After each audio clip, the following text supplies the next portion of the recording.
Bu Türkmenistanlı dostumuzun adı Permanşat ağa ekeni.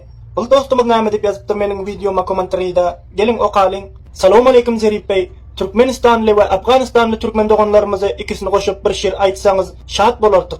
Wa aleykum assalam. Permanşat doganym, hoş geldin. Mana onda senin permanşyňa Permanjan Afganistan türkmen doganlarymyz we Türkmenistan türkmen doganlarymyzy ikisini goşup bir şer aýdyp beräýin. Eşit onda Permanşat doganym. Awaldan kanımız bir, canımız bir, şikwa ve azmatımız, şanımız bir, ikimiz hem bir yakadan baş çıkaran karar ve vahdet peymanımız bir, vatan bağını solmağına koymale, umid ve istek ve armanımız bir, hem tarih hem perheng hem dilimiz bir, hem izzet hem şevkat ve hem şanımız bir, ayrılıştık bulgun maksat ve menzil deyip, amma yürekten coş uran kanımız bir, arzu ederin birleşmana her zaman yazılan hüccet ve burhanımız bir.